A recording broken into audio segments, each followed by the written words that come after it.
أعوذ بالله من الشيطان الرجيم بسم الله الرحمن الرحيم إن أولياؤه إلا المتقون صدق الله مولانا العظيم وصدق رسوله النبي الكريم ونحن على ذلك لمن الشاهدين والشاكرين الحمد لله رب العالمين بگرداب بلا افتادہ کشتی ضعیفان و شکستہ رات پشتی بحق خواجہ عثمان ہارونی مدد کنیا معین الدین چشتی مدد کنیا معین الدین چشتی مدد کنیا معین الدین چشتی عزیزان ملت اسلامیہ خطبہ مسنونہ کے بعد جس آیت کریمہ کو تلاوت کرنے کا شرف حاصل کیا چند منٹ اس آیت کریمہ کو لے کر کے میں آپ سے گفتگو کرنا چاہتا ہوں۔ اللہ تبارک و تعالیٰ سے دعا ہے کہ سب سے پہلے مجھے حق بولنے اور آپ تمامی حضرات کو حق سن کر کے اس پر عمل کرنے کی توفیق عطا فرمائے۔ میں آپ کے سامنے جو گفتگو کرنے جا رہا ہوں وہ منبع چشتیان، خواجہ خواجگان،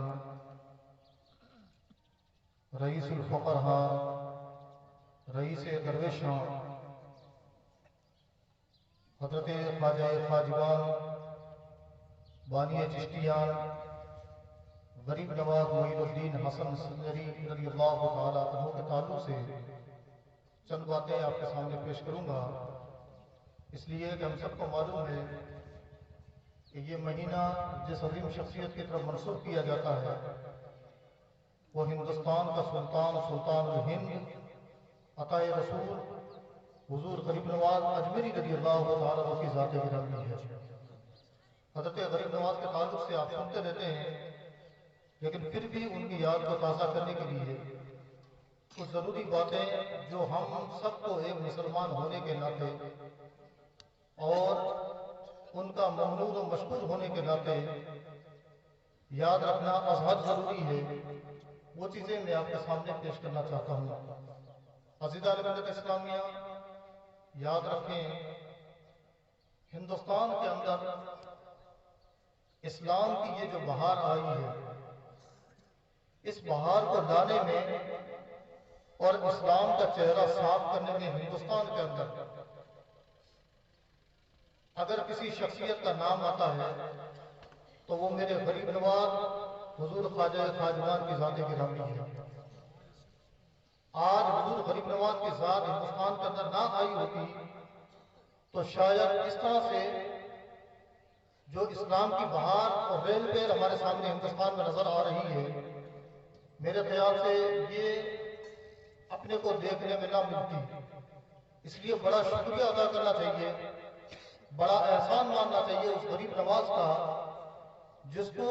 اللہ کے رسول صلی اللہ علیہ وسلم نے مدینہ شریف کی سرزمین سے بشارت دے کر کے اور اجمیر کی دھرتی کے اوپر میرا مبعوث کیا، اور یہاں آ کر کے غریب نواز نے اسلام کا وہ کام کیا کہ صرف انسانوں کے دل اور ان کی زبان ہی نے نہیں بلکہ اجمیر کے پہاڑ اور اجمیر کے پتھروں نے بھی جو آپ کا کلمہ پڑھا۔ اس لیے ذرا زندہ دلی کے ساتھ میں آپ باتوں کو سننے کی کوشش کرنا، تھوڑی دیر کی گفتگو ہے، پھر میرے بعد انشاءاللہ قریب اپنے جو مہمان خصوصی ہیں حضرت علامہ مفتی رفیق اعلیٰ مصباحی صاحب وہ تشریف فرما ہے، گاؤں میں آ چکے ہیں، ہم قریب انشاءاللہ رونق اسٹیج ہونے والے ہیں، اس لیے تھوڑی دیر زندگی کا ثبوت دیتے ہوئے آپ گفتگو کو سماعت فرمانے کی کوشش کریں۔ سب سے پہلے میں عرض کروں گا اگر ادھر والوں کو برا نہیں لگے تو میرا بھائی آپ تھوڑا سا ادھر آ جائیں چھاؤں کے اندر، انشاءاللہ آپ کو دھوپ بھی نہیں لگے گی اور تھوڑا سا ادھر آئیں تو اچھا لگے گا۔ اگر کوئی بات مان سکتے ہو تو آ جائیے ادھر۔ اللہ ہم سب کو توفیق عطا فرمائے۔ ایک مرتبہ جھوم جھوم کر درود پاک پڑھنے کی سعادت حاصل کرے، پڑھیے بابا اللهم صل على سيدنا محمد صلاة وسلام عليك يا رسول الله صلى الله صلی اللہ علیہ وسلم۔ عزیزان ملت اسلامیہ، میں نے جو آیت کریمہ کی تلاوت کا شرف حاصل کیا،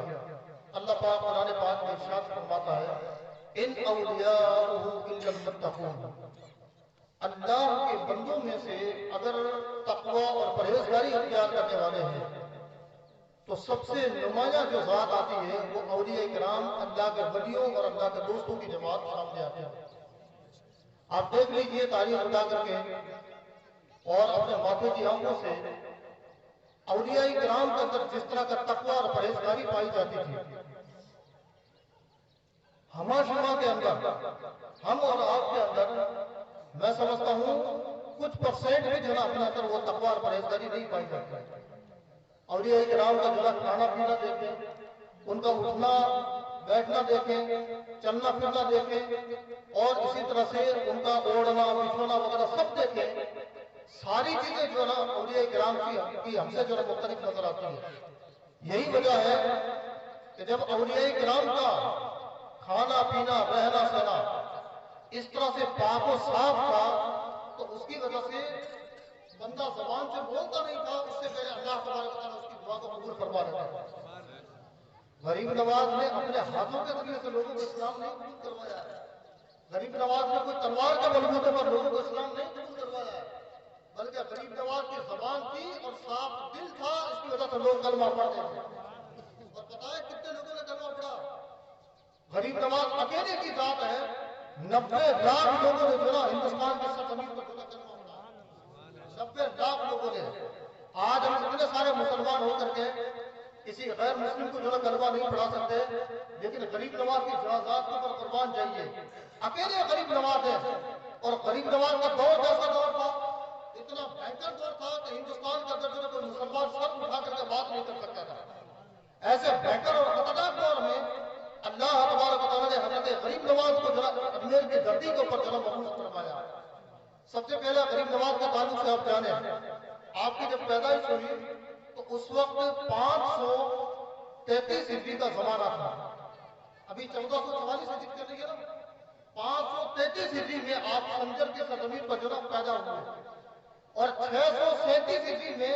آپ نے اجمیر شریف کے اندر جو نا انتقال فرمایا۔ یہ تاریخ یاد رکھیے گا۔ غریب نواز ان کی پیدائش کب ہوئی؟ سن 533 ہجری، اور انتقال کب ہوا؟ 637 ہجری کے اندر۔ تقریباً 97 سال کی عمر آپ جیے اور اس کے بعد میں آپ نے انتقال فرمایا۔ غریب نواز علیہ رحمت و رضوان کا اصلی نام کیا تھا؟ حسن نام تھا آپ کا،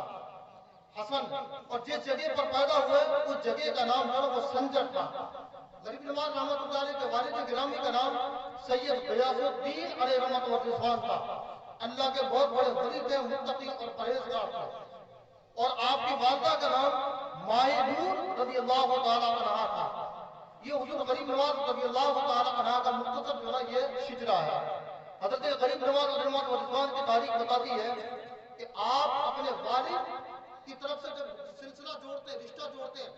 تو آپ کا سلسلہ حضرت امام حسین رضی اللہ تعالیٰ عنہ سے جا کر کے ملتا ہے، اور اس کے بعد حضرت مولا علی رضی اللہ تعالیٰ عنہ سے رشتہ جوڑتا ہے۔ باپ کے اعتبار سے آپ حسینی سید ہیں، اور ماں کے اعتبار سے جب آپ کا سلسلہ دیکھا جائے تو حضرت امام حسن رضی اللہ تعالیٰ عنہ سے آپ کا سلسلہ جا کر جڑتا ہے، اور اس کے بعد میں حضرت مولا علی رضی اللہ تعالیٰ عنہ سے جا کر کے آپ مل جاتے ہیں۔ تو اس اعتبار سے آپ نجیب الطرفین ہیں، یعنی آپ حسینی سید بھی ہیں اور آپ حسنی سید بھی ہیں۔ ماں کی طرف سے لیا جائے تب بھی آپ سید ہیں، اور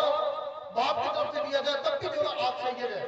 اللہ تبارک و تعالیٰ یہ کسی کسی کو یہ مرتبہ عطا فرماتا ہے، اور سید بھی ایسے کہ جن کے اوپر خود سادات کرام اور سید جو ہے آپ کے اوپر قربان ہو گئے، ایسے سید تھے آپ۔ حضرت غریب نواز رحمۃ اللہ علیہ کا تعلق سے آتا ہے، حضرت غریب نواز رحمۃ اللہ علیہ کا تعلق سے آتا ہے کہ آپ نے جب شروعات کی تعلیم آپ نے لینا چاہا تو اس وقت اپنے سنجر ہی کی سرزمین پر جو ہے اپنے مدرسے کے اندر جو ہے تھوڑی سی تعلیم حاصل کی، اور اس کے بعد میں سنجری کا ایک بڑا مدرسہ تھا، 7 سال کی عمر میں جو ہے وہاں پر آپ نے داخلہ لیا، اور اس کے بعد میں بڑے بڑے علماء کرام سے آپ نے اتنا علم حاصل کیا کہ اپنے وقت کے زبردست عالم بھی بنے، زبردست قاضی بھی بنے، اور اپنے وقت کے زبردست محدث و مفسر بھی بنے۔ اتنا علم حاصل کیا۔ 14 سال کی جب عمر تھی، 14 یا 15 سال، 15 سال کی عمر میں آپ کے والد گرامی سید غیاث الدین رحمۃ اللہ علیہ کا انتقال ہو جاتا ہے، اور آپ اپنے والد سے جو ہے محروم ہو جاتے ہیں۔ آپ غور سے سننا، غریب نواز کی یہ پوری ہسٹری ہے۔ 15 سال کی عمر میں آپ کے والد کا سایہ جو ہے اپنے سر سے اٹھ جاتا ہے، اور اس کے بعد میں حضور غریب نواز رحمۃ اللہ علیہ فرماتے ہیں میرے والد گرامی کی طرف سے مجھے گھر میں جو چیزیں ملی کھانے پینے کے لیے وہ دو چیزیں تھیں، ایک تو آپ کا باغ اور ایک جو نا پن چکی تھی جس کے ذریعے سے جو نا محنت کر کے حضرت غریب نواز رحمۃ اللہ علیہ کا جو نا گھر چلا کرتا تھا۔ غریب نواز رحمۃ اللہ علیہ فرماتے ہیں کہ جو باغ میرے والد کی طرف سے ملا اسی باغ کے اندر ایک مرتبہ میں باغ کو جو نا پانی دے رہا تھا اور پانی دینے کے دوران کیا دیکھتا ہوں کہ ایک اللہ کا درویش فقیر ہے جن کا نام ہے حضرت ابراہیم قندوزی رحمۃ اللہ علیہ۔ حضرت ابراہیم قندوزی رحمۃ اللہ علیہ غریب نواز کے باغ کے اندر آتے ہیں اور آ کر کے پوچھا بیٹا معین الدین کیا کر رہے ہو؟ حضرت غریب نواز رحمۃ اللہ علیہ فرماتے ہیں بولے حضور والا وہ اللہ کے فقیر دیکھیے میں اپنے باغ کو جو پانی دے رہا ہوں۔ ابراہیم قندوزی جو اپنے وقت کے جو مجروح بزرگ تھے وہ کہتے ہیں کہ معین الدین میری نظر ولایت دیکھ رہی ہے کہ معین الدین کا کام باغ کو سیراب کرنا نہیں ہے بلکہ لوگوں کے دلوں کو سیراب کرنا ہے۔ اس کے بعد میں حضرت غریب نواز رحمۃ اللہ علیہ نے اپنے باغ میں انگور کی جو ایک بیل لگی ہوئی تھی اس میں سے تھوڑے سے انگور لے کر کے حضرت ابراہیم قندوزی رحمۃ اللہ علیہ کو جا کر کے کھانے کے لیے دیے اور پھر اس کے بعد میں اس بزرگ نے حضرت غریب نواز رحمۃ اللہ علیہ کا جب یہ ادب دیکھا تو اس کے بعد میں اس غریب نے اپنی جھولی سے ایک کھلی نکالی اور کھلی نکال کر کے اس کو اپنے منہ سے چبایا اور چبا کر کے کہا بولے کہ معین الدین اس کو کھا لو تمہاری قسمت بدل جائے گی۔ حضرت غریب نواز رحمۃ اللہ علیہ نے اس بزرگ کی جو دی ہوئی کھلی تھی اس کو آپ نے کھایا۔ آپ فرماتے ہیں کہ جیسے ہی جو اس کھلی کو میں نے کھایا تو میرے دل کی کائنات جو وہ چینج ہو گئی اور اس کے بعد میں حضرت غریب نواز رحمۃ اللہ علیہ فرماتے ہیں اب میرا نہ تو دل جو ہے گھر کے اندر لگتا تھا اور نہ ہی جو ہے باغ کے اندر لگ سکتا تھا، دنیا جو ہے وہ میرے دل سے اونچاٹ ہو چکی تھی۔ حضرت غریب نواز فرماتے ہیں کہ پھر اس کے بعد میں نے اپنا باغ بھی بیچ دیا، اپنی پنچکی بھی بیچ دی اور اس کے بعد میں گھر کا جو ساز و سامان تھا وہ سارا کچھ بیچ دیا اور بیچ کر کے اس کے بعد میں ایک پیر و مرشد کی جو ہے وہ تلاش میں نکل گیا کہ کوئی پیر ہونا چاہیے کہ جس کا دامن تھاموں اور وہ مجھے جو ہے میری منزل مقصود تک پہنچا دے۔ حضرت غریب نواز رحمۃ اللہ علیہ فرماتے ہیں میں یہ سارا سامان بیچ کر کے اور اس کے بعد میں گھر سے نکل گیا۔ فرماتے ہیں کہ بڑے بڑے مشائخ اس وقت کے اور بڑے بڑے جو بزرگان دین تھے ان کی خدمت میں گیا اور جا کر ان سے جو ہے میں نے اپنے عرضی لگائی۔ ہر بزرگ جو ہے وہ اپنے منہ سے یہی کہتا تھا معین الدین تمہارا حصہ ہمارے پاس نہیں ہے، آگے جاؤ کسی اور بزرگ کے پاس ہے۔ حضرت غریب نواز رحمۃ اللہ علیہ فرماتے ہیں کہ میں اپنے پیر و مرشد کی تلاش میں گھومتا رہا یہاں تک کہ ایک دن میری ملاقات ہوئی حضرت خواجہ عثمان ہارونی رضی اللہ تعالیٰ سے۔ ان کا دامن تھاما اور تھاما تو ایسا تھاما کہ پوری زندگی یعنی کہ 20 سال میں نے ان کے ساتھ میں گزار دیا۔ غریب نواز فرماتے ہیں آج ہمارا حال بھی ہے اور ہمارے پیران کرام کا حال بھی ہے۔ آپ دیکھیے اس وقت کے پیر بھی الگ تھے اور مرید بھی الگ تھے۔ مرید کے اندر وہ چاہت ہوتی تھی کہ مرشد جو دینے کے لیے جو مجبور ہو جایا کرتے تھے۔ حضرت غریب نواز فرماتے ہیں کہ جب میں نے اپنے پیر مرشد کا دامن تھام لیا تو اس کے بعد میں 20 سال تک حضرت خواجہ عثمان ہارونی کے ساتھ میں رہا۔ کتنے سال تک؟ 20 سال تک اپنے پیر و مرشد کے ساتھ میں۔ اور پھر کس طرح سے غریب نواز فرماتے ہیں کہ رات کا وقت ہوتا چاہے دن کا وقت ہوتا اپنے مرشد کا جو ساز و سامان ہے وہ اپنے صدقوں پر اٹھائے رکھتا۔ مسلمانوں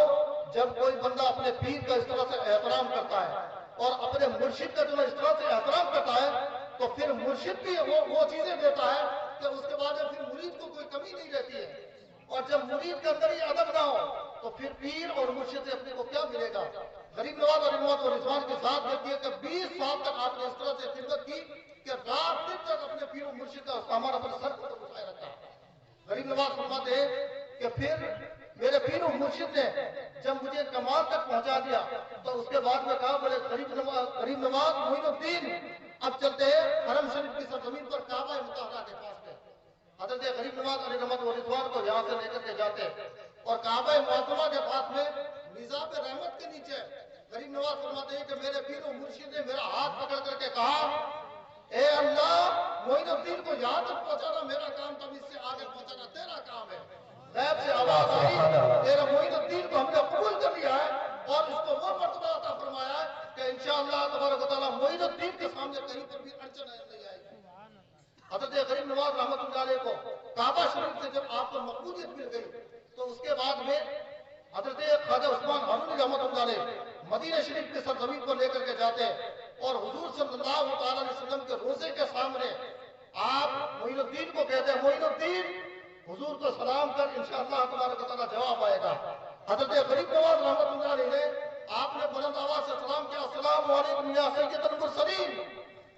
اللہ کے رسول صلی اللہ علیہ وسلم کے روزے سے آواز آتی ہے وعلیکم السلام یا قطب البشائر، یہ جب آواز آتی ہے تو حضرت خواجہ عثمان ہارونی رحمۃ اللہ علیہ فرماتے ہیں معین الدین تو اپنے مقصود کو پہنچ گیا ہے، اللہ تبارک و تعالیٰ تجھے کمال تک پہنچائے گا۔ یہاں پر آپ کی مقبولیت ملنے کے بعد میں اب اس کے بعد میں تھوڑے دنوں کے بعد حضرت خواجہ عثمان ہارونی رحمۃ اللہ علیہ نے آپ کو جو بزرگان دین کی طرف سے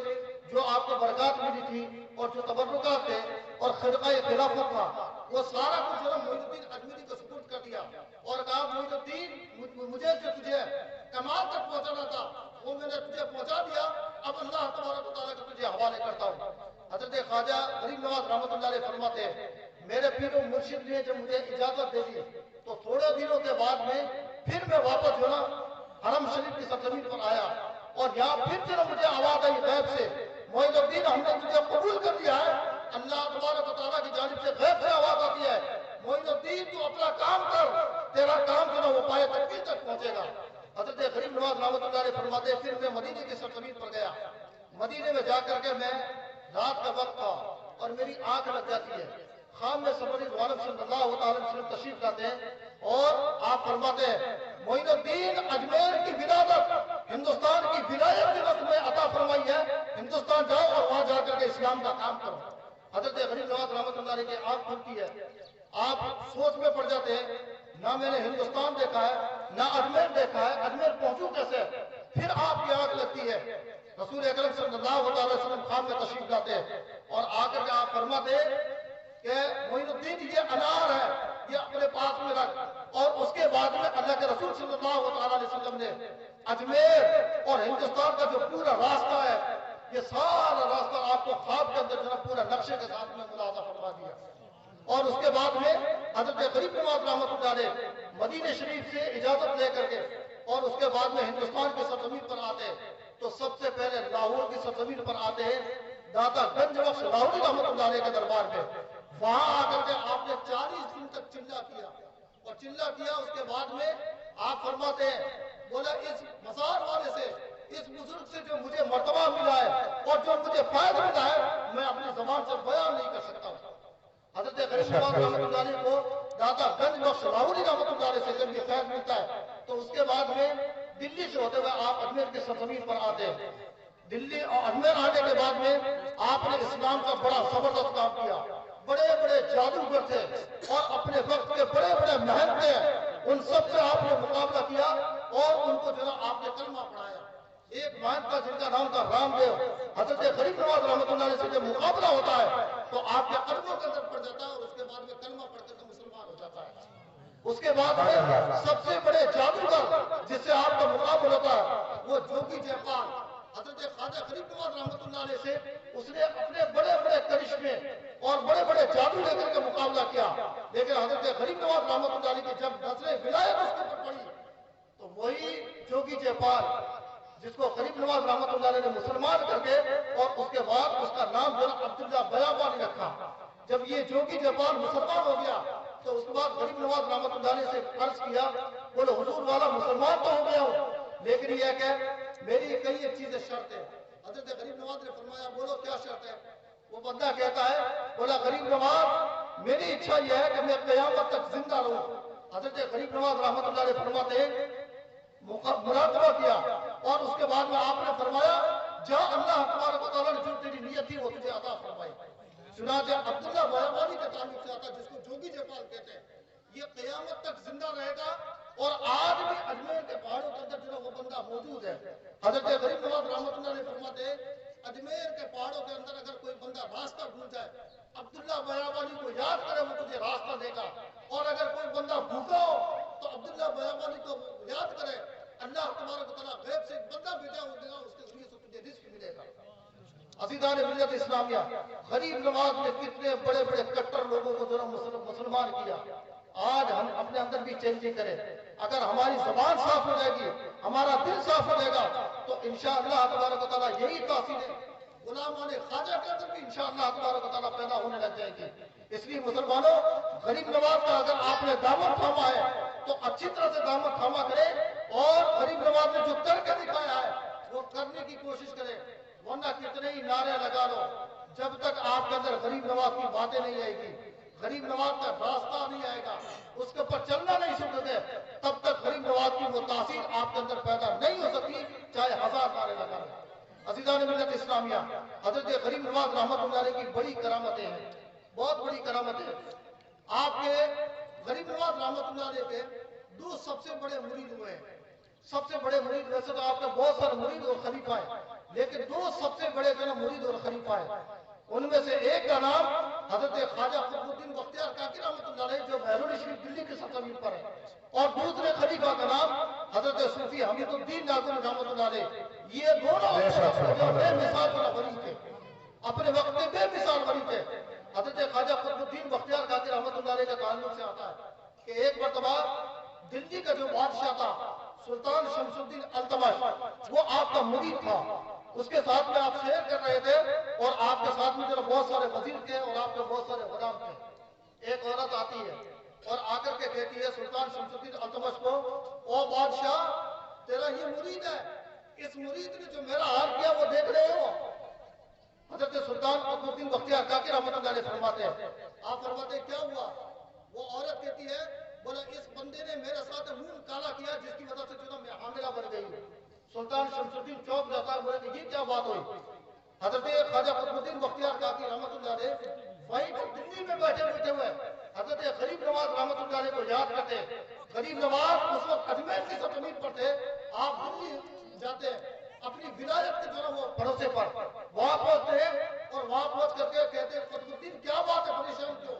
حضرت خواجہ قطب الدین بختیار کاکی رحمۃ اللہ علیہ فرماتے ہیں، بولے حضور والا اس عورت نے میرے اوپر الزام لگایا کہ اس نے میں نے اس کے ساتھ برا کام کیا ہے، اگر میں سچا ہوں تو اس کی تصدیق آپ فرمائیں۔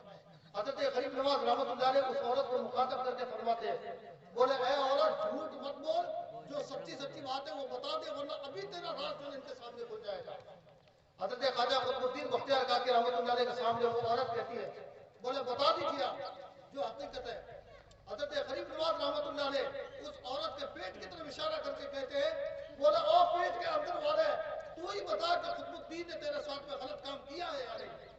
حضرت غریب نواز رحمۃ اللہ علیہ نے جیسے ہی پیٹ کی طرف مخاطب ہو کر کے فرمایا تو اندر کا بچہ بولتا ہے، بولے غریب نواز میرا باپ قطب الدین نہیں ہے بلکہ کوئی اور ہے، اور اس کے بعد پورا راز کھل گیا تو وہ عورت جو آپ کے قدموں کے اندر پڑ جاتی ہے اور اس کے بعد معافی تلافی کرتی ہے۔ حضرات محترم، اللہ والوں کا جو حال اتنا عظیم ہوتا ہے کہ انسان جو زمین کے اوپر چلتا وہی نہیں بلکہ پیٹ کا بچہ جو ہوتا ہے وہ بھی ان کی گواہی دے دیتا ہے۔ اور حضرت سلطان صوفی حمید الدین ناظم رحمۃ اللہ ان کا حال یہ تھا کہ رہتے تھے ناگور شریف کی سرزمین پر، لیکن نمازیں جا کر کے جو آپ اجمیر شریف کی سرزمین پر پڑھایا کرتے تھے، اور ان کا حال یہ تھا کہ جو بندہ سلطان صوفی حمید الدین ناظم رحمۃ اللہ علیہ کے پیچھے نماز پڑھتا تھا اللہ تبارک و تعالیٰ اس کو عرش معلیٰ دکھا دیا کرتا تھا۔ اس میں بڑے کرامت والے جو صوفی صاحب تھے۔ عزیزان ملت اسلامیہ، حضرت خواجہ غریب نواز رحمۃ اللہ علیہ کی ایک کرامت یہ ہے کہ آپ ایک جنگل سے گزر رہے تھے، آپ نے دیکھا کہ 7 مجوسی ہیں جو آپ کو پوجنے والے ہیں، اور ان کا حال یہ تھا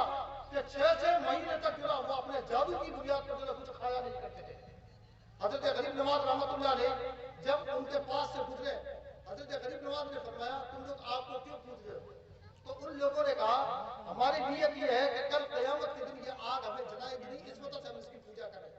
حضرت غریب نواز رحمۃ اللہ علیہ فرماتے ہیں، بولے آگ کا اس میں کوئی دخل نہیں ہے، اللہ کا جس کے لیے حکم ہوگا وہ آگ کے اندر جلے گا، اور اللہ کا حکم نہیں ہوگا تو بندہ جو آگ سے محفوظ رہے گا۔ اس کے بعد میں آپ نے فرمایا، بولا تم کہتے ہو کہ یہ آگ ہمیں کل جلائے گی نہیں، لیکن معین الدین کو بھی آگ دیکھنا۔ حضرت خواجہ معین الدین رحمۃ اللہ علیہ اپنی جوتی اتار کر کے اس آگ کے اندر رکھ دیتے ہیں اور کہتے ہیں، بولے معین الدین کو تو آگ کیا جلائے گی، معین الدین کی جوتی کو بھی آگ نہیں جلا سکتی۔ چنانچہ دیکھا ان لوگوں نے کہ وہ جوتی جو کی توت رکھی ہوئی ہے، اور جب یہ کرشمہ حضرت غریب نواز کا ان لوگوں نے دیکھا تو حضرت غریب نواز کے قدموں پر پڑ گئے اور اس کے بعد وہ مسلمان ہو گئے۔ عزیزان ملت اسلامیہ، اللہ والوں سے جو چیز ٹچ ہو جاتی ہے، جو چیز مس ہو جاتی ہے، وہ دوسری چیزوں سے ذرا ممتاز ہو جاتی ہے، الگ ہو جاتی ہے۔ اس لیے اللہ والوں کا دامن ذرا صحیح طریقے سے تھامے رکھے۔ حضرت غریب نواز رحمۃ اللہ علیہ کی باتوں میں سے چند باتیں ملاحظہ فرمائیں۔ غریب نواز فرماتے ہیں کہ اگر کوئی بندہ اپنے اندر 3 چیزیں پیدا کر لے تو اللہ تبارک و تعالیٰ اس بندے کو اپنا دوست اور اپنا ولی بنا لیتا ہے۔ 3 چیزیں اگر کوئی پیدا کر لیتا ہے، کیا کیا چیزیں؟ نمبر 1، آپ فرماتے ہیں دریا جیسی اپنے اندر جو ہے سخاوت پیدا کر لے۔ دریا جیسی، دریا کے پاس میں اگر کوئی جاتا نا جانور، اس کو بھی وہ پانی دیتا ہے، انسان جاتا ہے اس کو بھی پانی دیتا ہے اور کسی کو بھی منع نہیں کرتا ہے۔ غریب نواز فرماتے ہیں کہ اگر کوئی بندہ اللہ کی راہ میں دینا اس طرح سے سیکھ لے جس طرح سے دریا جو ہے وہ اپنے پانی دیتا ہے، اللہ تبارک و تعالیٰ اس بندے کو اپنا ولی بنا دے۔ دوسری چیز آپ فرماتے ہیں کہ اگر کوئی بندہ سورج جیسی جو ہے وہ شفقت پیدا فرما لے،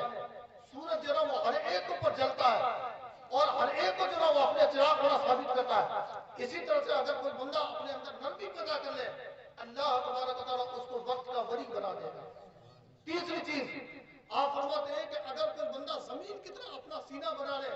کہ زمین کے اوپر کوئی اچھا چلے یا برا چلے، یہ کسی کو منع نہیں کرتی ہے، تو اللہ تبارک و تعالیٰ اس بندے کو جو ہے اپنا ولی بنا دیتا ہے۔ یہ 3 چیزیں حضور غریب نواز رحمۃ اللہ نے فرمائی۔ آپ فرماتے ہیں کہ اے لوگوں، 5 چیزیں ہیں کہ جن کو دیکھا کرو، ان کو دیکھنا بڑا ثواب کا کام ہے اور بڑی عظمت کا کام ہے۔ نمبر 1، آپ فرماتے ہیں اپنے ماں باپ کا چہرہ دیکھنا عبادت کا کام ہے۔ دوسری چیز آپ فرماتے ہیں قرآن پاک کو دیکھنا، یہ عبادت کا کام ہے۔ تیسری چیز آپ فرماتے ہیں کہ پیر و مرشد کا چہرہ دیکھنا، یہ بڑی عبادت کا کام ہے۔ اور چوتھی چیز آپ فرماتے ہیں علماء سے محبت رکھنا، یہ بڑی عبادت کا کام ہے۔ اور اسی طرح سے کعبہ شریف کو دیکھنا بڑی عبادت کا کام ہے۔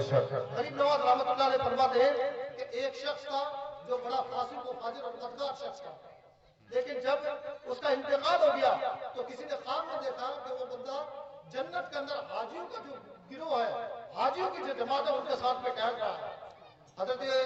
غریب نواز رحمۃ اللہ علیہ فرماتے ہیں خواب میں دیکھنے والے لوگوں نے، بندے نے پوچھا، بولے یار تو زندگی کے اندر بڑا گناہ کیا کرتا تھا، آج جنت کے اندر تو کیسے، اور جنت کے اندر حاجیوں کے گروہ کے اندر کیسے؟ وہ بندہ جواب دیتا ہے، بولا اصل میں دنیا میں میری عادت تھی کہ جب بھی میں گھر سے نکلا کرتا تھا اپنی ماں کے چہرے کو دیکھ کر کے ان کے قدموں کو بوسہ دے کر کے نکلتا تھا، اگرچہ میں بہت بڑا گنہگار تھا لیکن اللہ تبارک و تعالیٰ نے جو ہے مجھے اپنی ماں کی خدمت کرنے کی وجہ سے مجھے بخش دیا۔ عزیزان ملت اسلامیہ، اس سے سمجھ میں یہ آیا کہ اللہ والوں کا دامن تھامے تو اس طرح سے تھامے نہ یہاں چھوٹ پائے اور نہ ہی آخرت کے میدان میں چھوٹ پائے۔